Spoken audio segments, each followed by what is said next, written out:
ሰላም የጌታ ጸጋ ይብዛላችሁ። ኑ የእግዚአብሔርን ቃል አብረን እናንብብ። ወደ ሮሜ ሰዎች ምዕራፍ 3። እንግዲህ የአይሁዳዊ ብልጫው ምንድን ነው? ወይስ የመገረዝ ጥቅሙ ምንድን ነው? በሁሉ ነገር ብዙ ነው። አስቀድመው የእግዚአብሔር ቃላት አደራ ተሰጧቸው። ታዲያ ምንድን ነው? የማያምኑ ቢኖሩ አለማመናቸው የእግዚአብሔርን ታማኝነት ያስቀራልን? እንዲህ አይሁን። በቃል ትጸድቅ ዘንድ ወደ ፍርድ በገባህ ጊዜ ትረታ ዘንድ ተብሎ እንደተጻፈ ሰው ሁሉ ውሸተኛ ከሆነ እግዚአብሔር እውነተኛ ይሁን። ነገር ግን አመጻችን የእግዚአብሔርን ጽድቅ የሚያስረዳ ከሆነ ምን እንላለን? ቁጣን የሚያመጣ እግዚአብሔር አመፀኛ ነውን? እንደ ሰው ልማድ እላለሁ፣ እንዲህ አይሁን።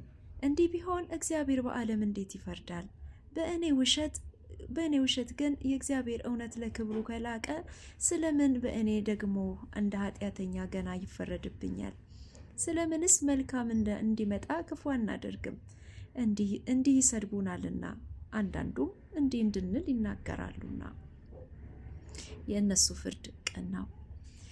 እንግዲህ ምን ይሆን? ከእነሱም በልጣለንን? ከቶ አይደለም።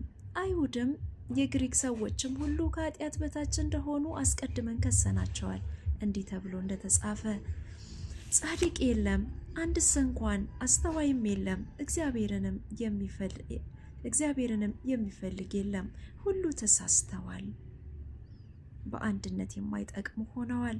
ቸርነትን የሚያደርግ የለም፣ አንድስ እንኳን የለም። ጉሮሯቸው እንደተከፈተ መቃብር ነው፣ በምላሳቸው ሸንግለዋል። የእባብ መርዝ ከከንፈሮቻቸው በታች አለ። አፋቸው እርግማንን መራራነት ሞልቶበታል።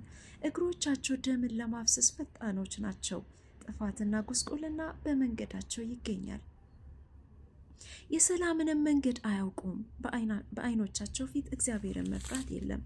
አፍም ሁሉ ይዘጋ ዘንድ ዓለምም ሁሉ ከእግዚአብሔር ፍርድ በታች ይሆን ዘንድ ሕግ የሚናገረው ሁሉ ከሕግ በታች ላሉት እንዲናገር እናውቃለን።